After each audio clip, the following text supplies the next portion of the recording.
ठीक आहे, मग काय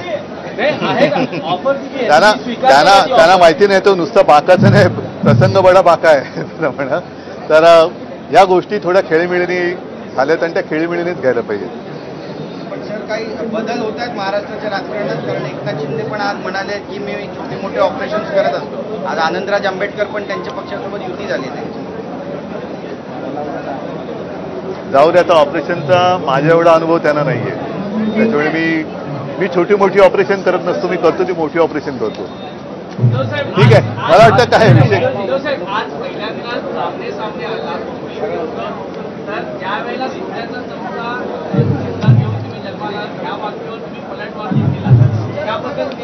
पहिला महत्वाचा मुद्दा असा की सोन्याचा चमचा घेऊन मी जन्माला आलो, तर हे माझ्या वडिलांचं आणि आजोबांचं कर्तृत्व आणि आमची परिस्थिती काय होती, कशी होती त्यांना माहिती आहे.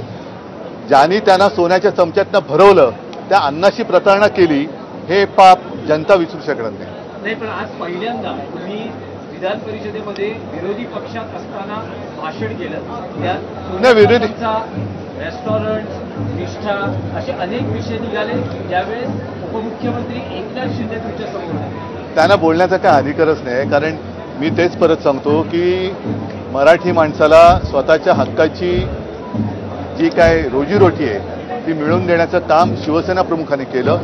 आणि हे आयत्या ताटावरती बसलेली लोक होती, त्यांनी खाल्ल्या ताटामध्ये जे काय प्रतारणा केली, मी जास्त तो शब्द वापरत नाही, तो त्यांना लखलाभ हो, लोक त्यांना ओळखून आहे, मला जास्त काय बोलतो.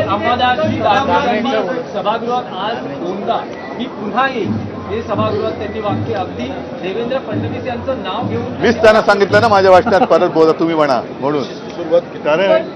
कारण ही कोणाची एकाची मक्तेदारी नाही, विरोधी पक्ष सुद्धा आहेच. आणि त्याच्यामुळे सभागृहात येणं, जसं अनिल परब आले, त्याच्या आधी मिलिंद आला, आता मी तर बिनविरोध आलो होतो, मला वाटतं सचिन पण तसं झाले. तर ही तर जाणं येणं सुरू असतं, त्याच्यामुळे तसा काही वेगळा विषय नाही.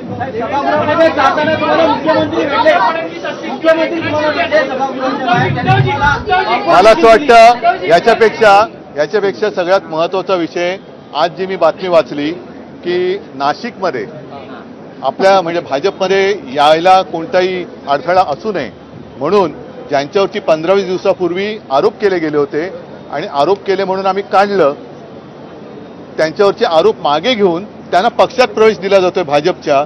एवढी ही यांची नीतिमत्ता खालवले, हे फार दुर्दैव आहे महाराष्ट्राचं. म्हणजे आता यांची राजकारणाची पातळी किती खालवले आणि कोणावरती काही आरोप करायचे, आयुष्यातनं उठवायचं, पूर्ण बदनाम करून टाकायचं. त्यांच्या पक्षात जातोय म्हटल्यानंतर आरोप मागे घ्यायचे आणि जणू काय गंगेत न्हावून त्यांना घेतलं पक्षात, अशा पद्धतीने हे राजकारण चालले, फार वाईट आहे. म्हणजे उद्या जर का दाऊद ह्या भाजपामध्ये गेला तर दाऊदवरचे पण देशद्रोहाचे गुन्हे मागे घ्यायला कमी पाठीपुढे बघणार नाही. ह्याचं कारण आधी सलीम कुत्त्याबरोबर काय पार्टी केली म्हणून आरोप केले गेले, इक्बाल मिर्ची बरोबर व्यवहार केला गेला म्हणून आरोप केले गेले आणि त्यांनी मग ते पक्षात गेल्यानंतर ते आरोप मागे घेतले गेले. म्हणजे हे नवाब मलिक त्यांचं पण उदाहरण आहे. दाऊद बरोबर काय व्यवहार केला, काय केला, पण ते त्यांच्या बरोबर गेल्यानंतर हे धुतले गेले. भ्रष्टाचाराचे आरोप केले गेले, त्यांच्या पक्षात गेल्यानंतर हे धुतले गेले.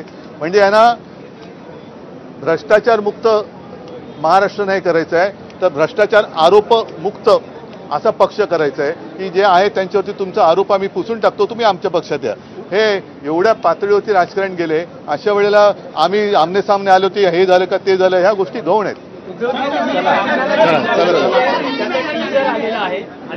असं म्हणतात की राजही आपल्या सोबतच आहे. ते सामनाची मुलाखत येईल तेव्हा बघा ना. धन्यवाद.